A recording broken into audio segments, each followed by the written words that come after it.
अध्याय 1। अध्याय 1 इसका नाम है संबंध एवं फलन।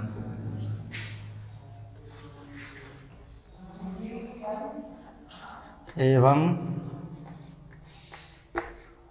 फलन, ठीक है।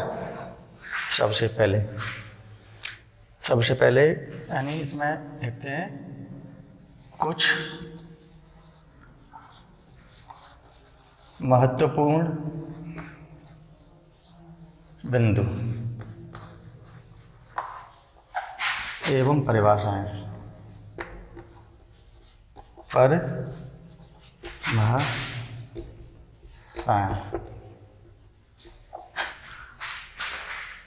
नंबर 1, सबसे पहले परिभाषा दे रहे हैं कार्तीय गुणन।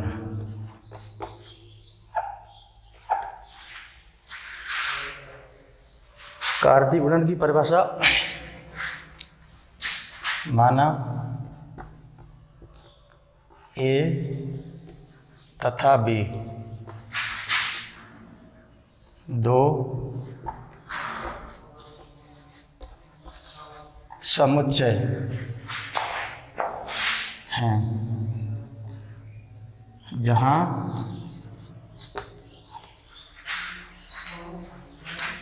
ए बिलोंग टू ए, यानी इसका मतलब है कि ए कोई समुच्चय है जिसके अंदर ए एक एलिमेंट है।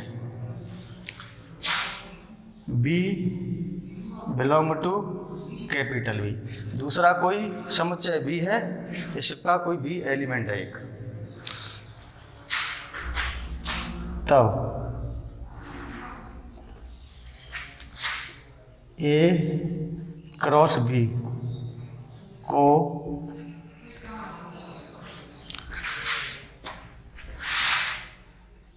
कार्तीय गुणन कहते हैं।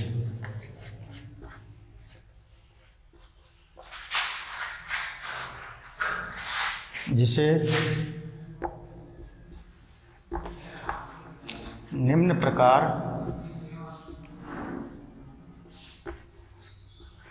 प्रदर्शित करते हैं।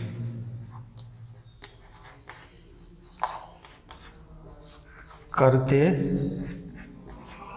हैं ए क्रॉस बी बराबर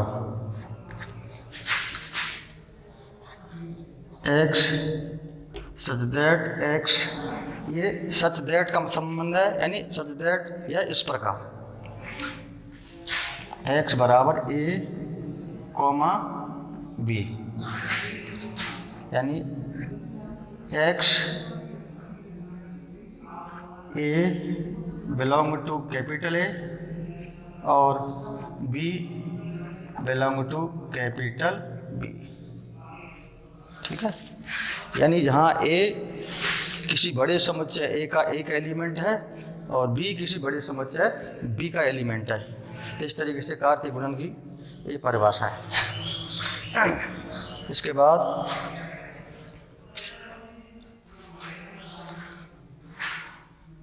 क्रमित युग्म की परिभाषा देते हैं। क्रमित युग्म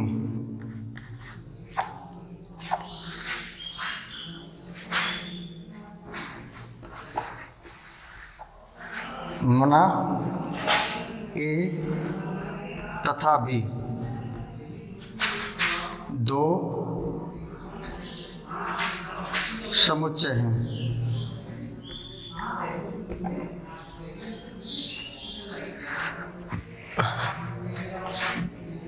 जहां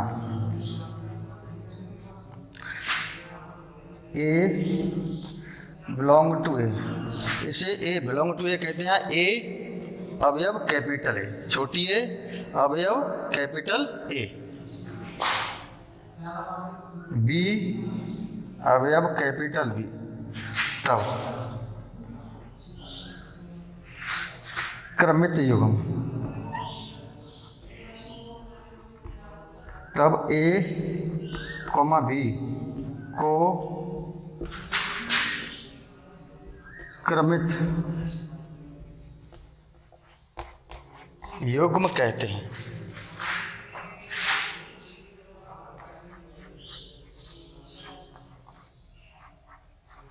ठीक, यह है। चलो नहीं अभी नहीं, जहां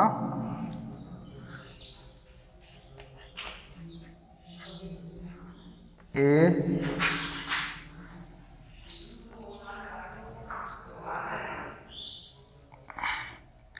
किसी समुच्चय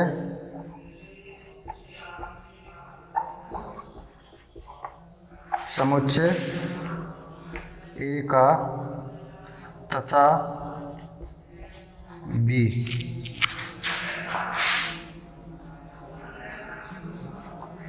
किसी समुच्चय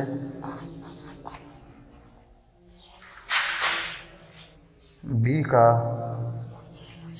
अवयव है,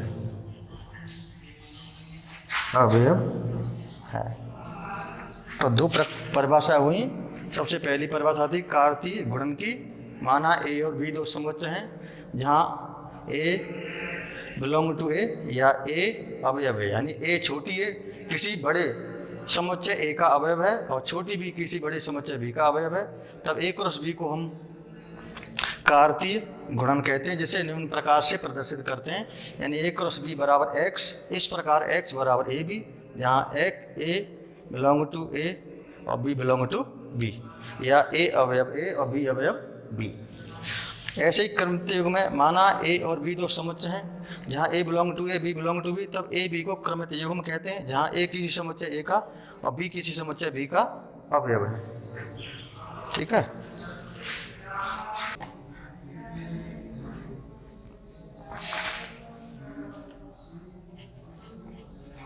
कार्तीय गुणन का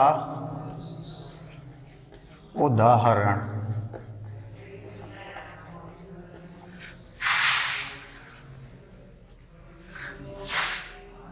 यानी क्रमित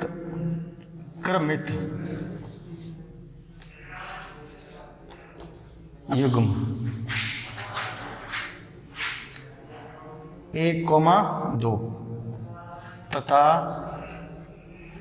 3,4 का कार्तीय गुणन निम्न प्रकार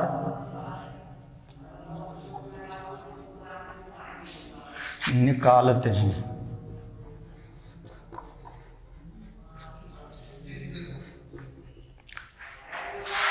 माना ए बराबर 1,2 तथा बी बराबर 3,4, तब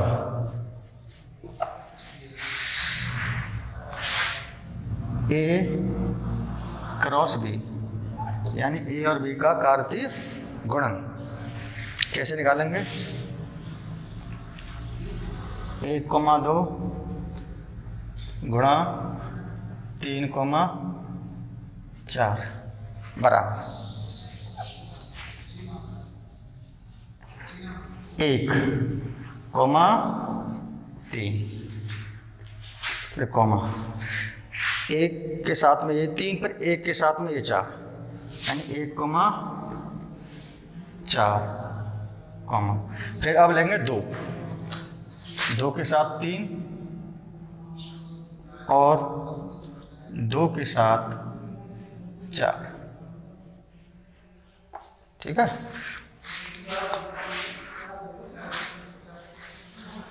तो ये ए और बी का कार्तीय गुणन हो गया। अब अगली परिभाषा देते हैं संबंध की।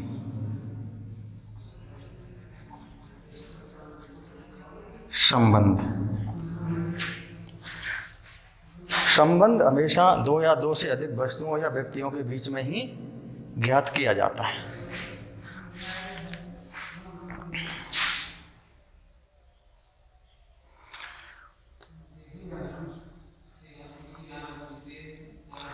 यदि x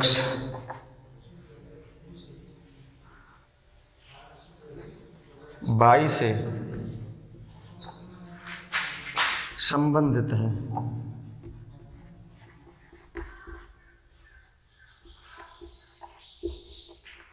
तब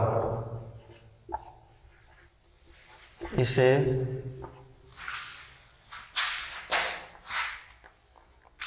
x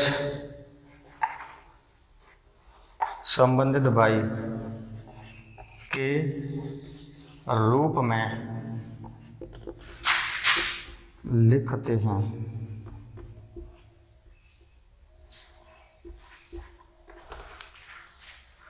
ठीक है। और इनके बीच में कोई ना कोई कारण होता है। जैसे ए बी का भाई है तो कारण है एक ए और बी में संबंध कैसा है, भाई का। तो ये है। इसके बाद में ये संबंध जो है, जैसे ए तथा बी दो भाई हैं जिनके बीच में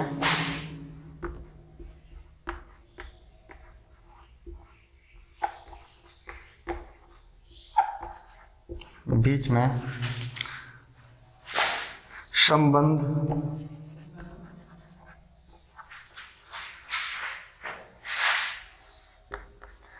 भाई का है।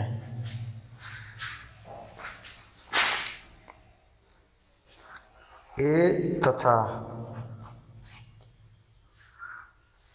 ए बी से बड़ा है, इसे लेते हैं हम। ए बी से बड़ा है, अर्थात ए इज ग्रेटर देन बी। तब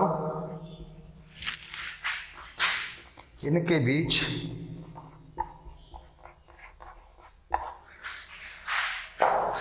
संबंध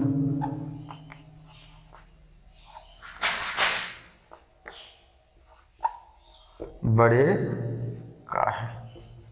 ठीक है।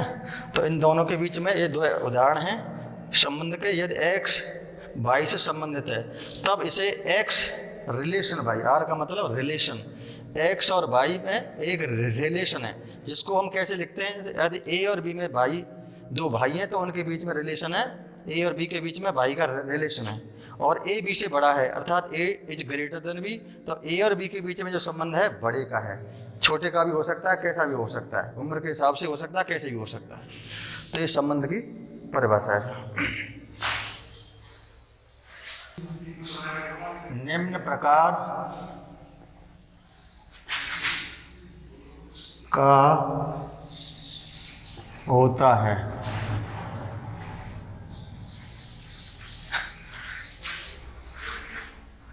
नंबर 1,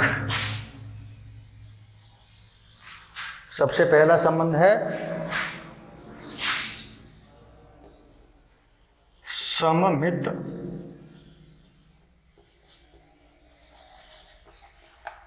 संबंध। सममित संबंध क्या होता है?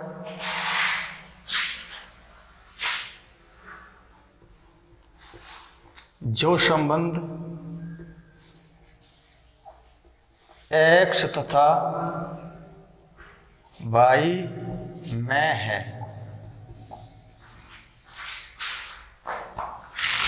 अगर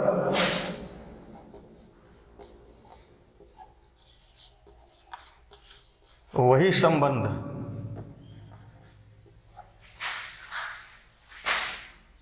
y तथा x में हो तब उसे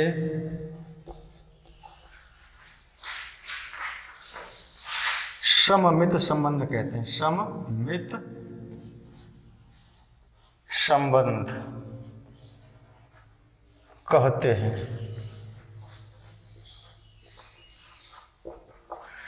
यानी जो संबंध x और y में है, अगर वही संबंध y और x में है तो ऐसे संबंध को हम सममित संबंध कहते हैं। जैसे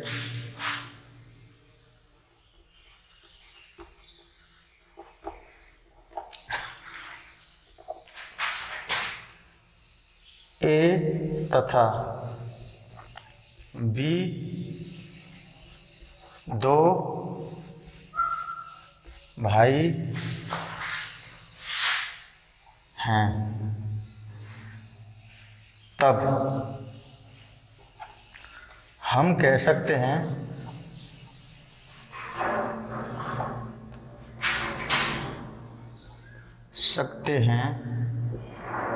कि A B का भाई है तथा B A का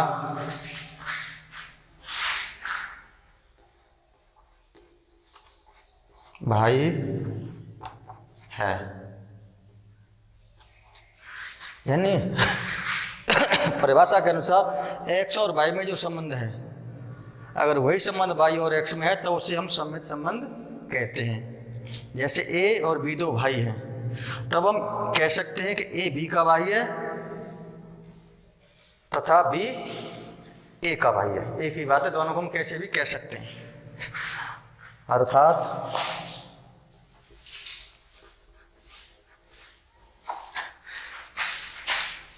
A रिलेशन B इंगित करता है B रिलेशन A। एक ही बात है। जहां A, B belong to A, यानी A और B किसी बड़े समुच्चय A के अवयव हैं। तो इसको हम फिर से समझेंगे। सममित संबंध, अरे जो संबंध x और y में है, अगर वही संबंध y और x में है तो हम उसे सममित संबंध कहते हैं। जैसे a और b दो भाई हैं, तो हम कह सकते हैं a b का भाई है और b a का भाई है। उसको हम कैसे भी कह सकते हैं, ठीक है। तो अर्थात a, इसका मतलब है a, r का मतलब रिलेटेड यानी संबंधित। a b से रिलेटेड है, या ए इसको ऐसे लिख सकते हैं, यानी ए रिलेशन बी इंगित करता है बी रिलेशन ए। ये इंगित करता है का चिन्ह है, ये जो चिन्ह है, ये चिन्ह है इंगित करता है, इंगित करता है, ठीक है। इसके बाद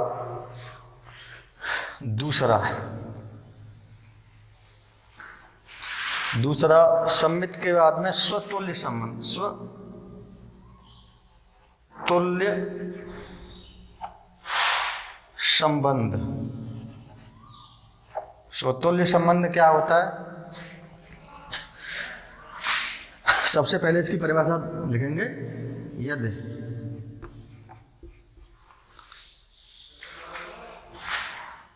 किसी संबंध, किसी समुच्चय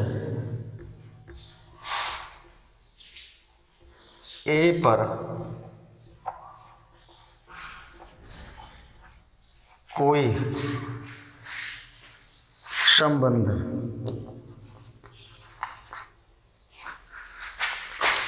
R इस प्रकार है कि A का प्रत्येक अवयव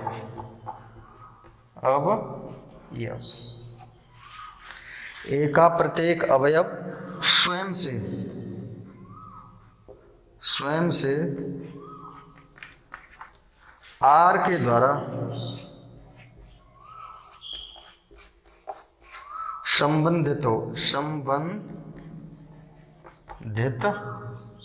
हो। तब इसे स्वतुल्य संबंध कहते हैं। स्वतुल्य संबंध कहते हैं।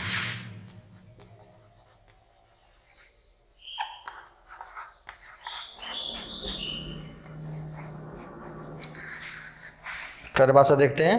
यदि किसी समुच्चय ए पर समुच्चय ए पर कोई संबंध आर का मतलब रिलेशन संबंध इस प्रकार है कि ए का प्रत्येक अवयव स्वयं से आर के द्वारा संबंधित हो, तब इसे स्वतुल्य संबंध कहते हैं। देखो कैसे इसको एक एग्जाम्पल की सहायता से समझाएंगे। जैसे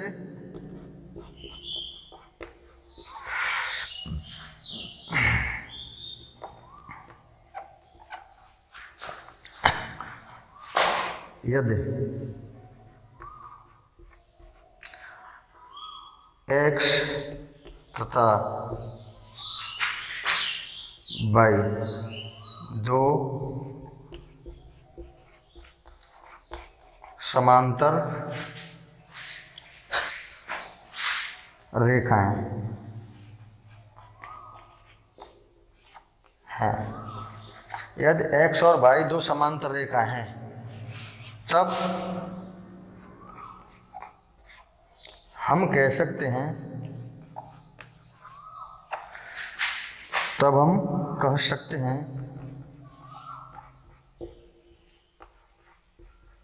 कि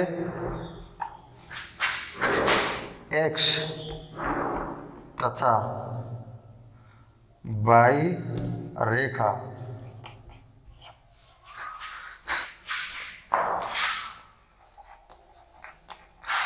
स्वयं के भी समांतर है।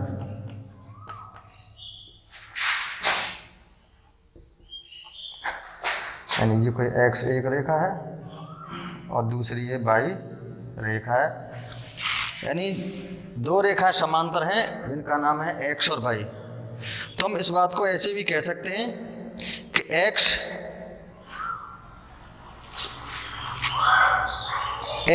और y यानी x और y स्वयं के भी समांतर हैं, इसीलिए इन दोनों के बीच में स्वतुल्य संबंध है। ठीक है। संकेत के रूप में इसे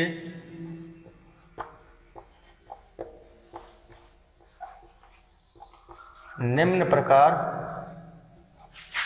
लिखते हैं।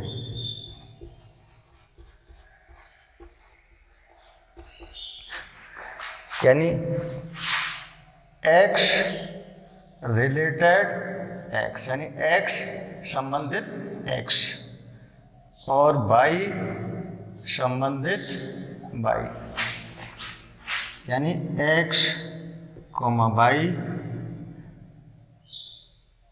बिलोंग टू ए, यानी जो x और y किसी समुच्चय ए के अवयव हैं, अर्थात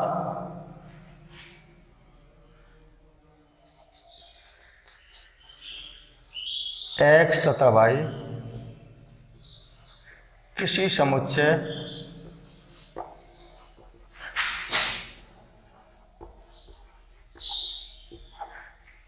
ए के अवयव हैं,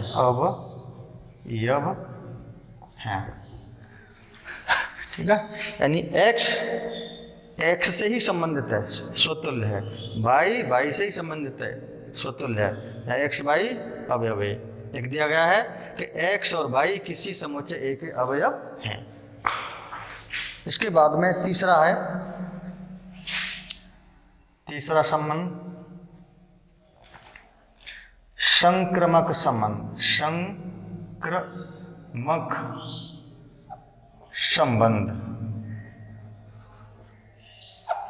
संक्रमक संबंध क्या होता है? सबसे पहले परिभाषा, यदि x y से संबंधित है और y z से संबंधित है, यानी x का जो संबंध y से है और y का संबंध जो z से है, अगर वही संबंध x और z में हो जाए तो उसे हम कहते हैं संक्रमक संबंध।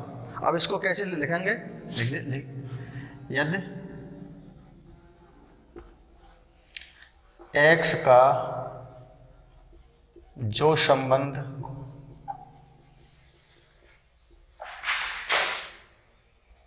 y से है और y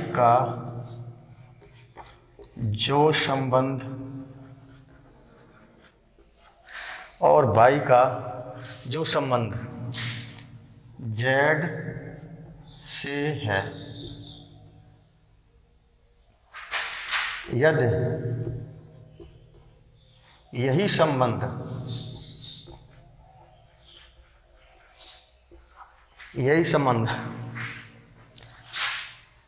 x का z से हो जाए, यदि x का जो संबंध y से है और y का जो संबंध z से है, यदि यही संबंध x का z से हो जाए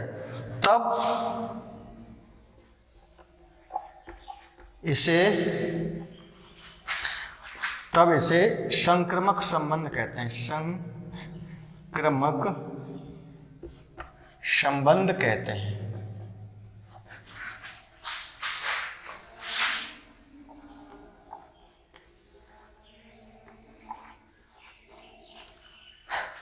ये ऐसा संबंध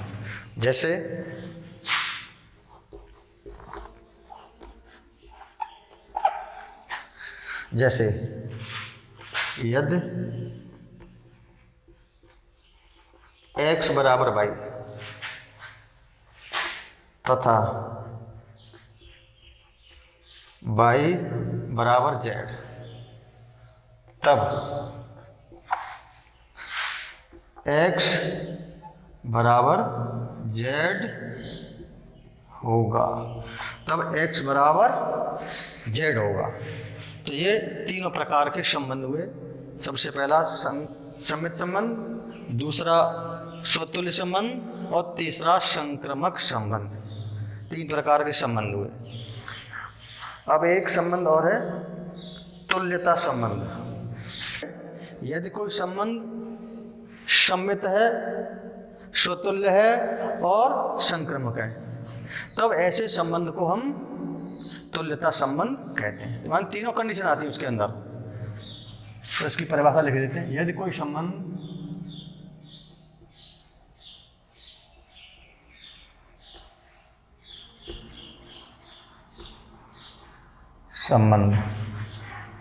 सममित,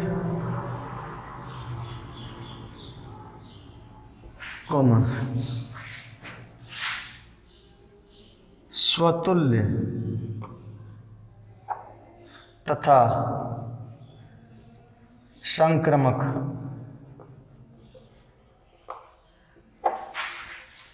होता है,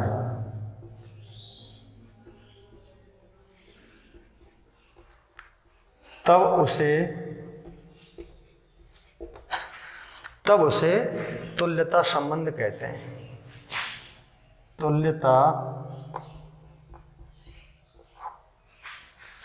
संबंध कहते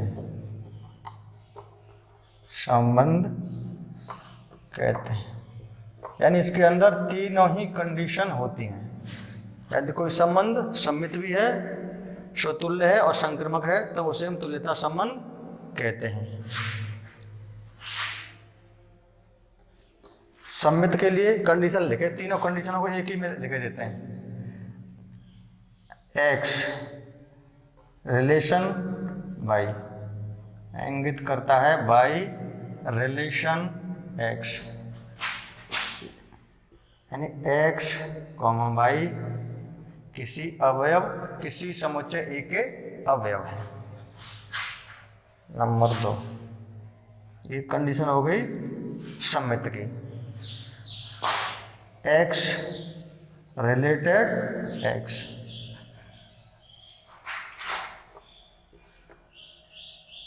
या y रिलेटेड y, यानी x y एक ये भी अवयव है किसी समुच्चय के। तीसरा